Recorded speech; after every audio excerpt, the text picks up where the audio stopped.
Hello students, आज के इस वीडियो में हम डिस्कस करेंगे एक्सेल में यूज़ होने वाले डेट फंक्शंस के बारे में। तो इस फंक्शन के अंदर काफ़ी सारे फॉर्मूलाज होंगे जो यूज़ होंगे। तो चलिए हम स्टार्ट करते हैं वन बाय वन। तो फर्स्ट फॉर्मूला यहाँ पर दिया गया है नाउ का, और इस फॉर्मूला का जो यूज़ होता है वो मेंशन करने के लिए होता है करंट डेट और टाइम एक्सेल की शीट पर। तो चलिए प्रैक्टिकली हम इसको समझ लेते हैं। फंक्शन है equal to now, bracket start and close करके हम एंटर करेंगे। तो आप देख सकते हैं यहाँ पर आपका करंट डेट और टाइम जो भी रहेगा सिस्टम के अकॉर्डिंग वो आपको स्क्रीन में शो हो जाएगा। इसी तरह से नेक्स्ट सीरीज जो है वो है फंक्शन में डे, मंथ या ईयर को अगर आपने सेपरेट करना है, यानी कि आपने कोई भी डेट लिखी हुई है और उस डेट्स में से अगर आप चाहते हैं डे, मंथ और ईयर को सेपरेट करना, उस केस में हम यूज़ करेंगे डे, मंथ और ईयर का फॉर्मूला। तो इसको भी हम प्रैक्टिकली समझ लेते हैं किस तरह से ये वर्क करने वाला है। तो सबसे पहले मैं यहाँ पे टाइप करने वाली हूँ कोई भी करंट डेट। तो मैंने यहाँ पे टाइप की, आज की हम डेट टाइप कर लेते हैं। एंड उस हिसाब से अब इन तीनों को ही हमने सेपरेट करना है, यानी कि इसमें से डे, मंथ एंड ईयर हम सेपरेट करने वाले हैं। तो एक एक करके हम फॉर्मूला अप्लाई करेंगे। तो फर्स्ट ऑफ ऑल मैंने यहाँ पे अप्लाई किया डे फंक्शन, ताकि उस डेट में से एग्जैक्टली जो डे है वो सेपरेट हो जाए। और यहाँ पर हमारा कंप्लीट डेट इसलिए मेंशन कर रहा है क्योंकि हमारी जो नंबर की फॉर्मेटिंग है वो डेट में कन्वर्टेड है, तो हमने इसको नंबर की नॉर्मल जनरल फॉर्म में चेंज कर दिया। नेक्स्ट रहेगा मंथ सेपरेट करने के लिए। तो नेक्स्ट मंथ सेपरेशन के लिए हम फंक्शन यूज़ करेंगे इक्वल टू मंथ, ब्रैकेट हमने स्टार्ट किया एंड फिर से हम अपनी कंप्लीट डेट को सिलेक्ट करते हैं, ब्रैकेट क्लोज एंड एंटर। और आप देख सकते हैं इस डेट में से जो भी मंथ था वो आपको सेपरेट बॉक्स में शो करके दिखा रहा है।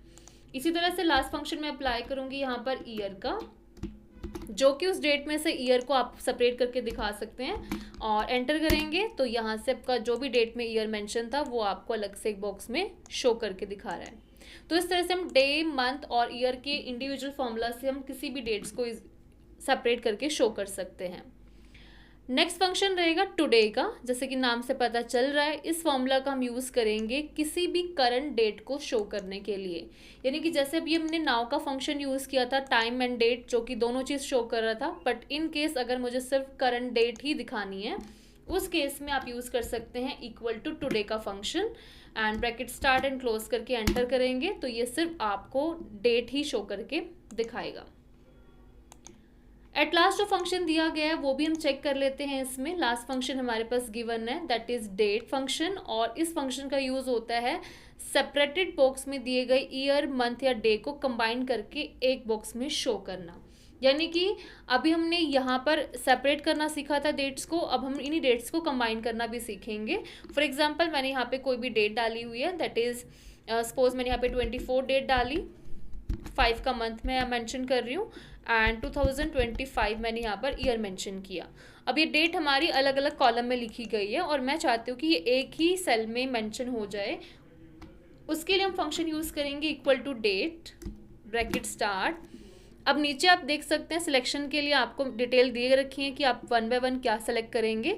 तो सबसे पहले हम सेलेक्ट कर लेते हैं ईयर, नेक्स्ट सिलेक्शन के लिए बोला गया मंथ एंड उसके बाद हमें सिलेक्ट करने के लिए बोला गया है डे। तो हम अकॉर्डिंग टू सीरीज ही सिलेक्शन करेंगे सो दैट कि हमारा आंसर एक्यूरेट हो। ब्रैकेट क्लोज करेंगे, एंटर। तो आप देख सकते हैं अब आपके जो इंडिविजुअल सेल में डेट अलग अलग थे वो आपको एक कंबाइंड सेल में मेंशन करके दिखा रहा है। तो ये थी एक्सेल में डेट सीरीज। होप सो ये ऑप्शन, ये फॉर्मूलाज आपकी हेल्प करेंगे जब भी आप एक्सेल में कोई भी तरह का वर्क कर रहे हो। Thank you.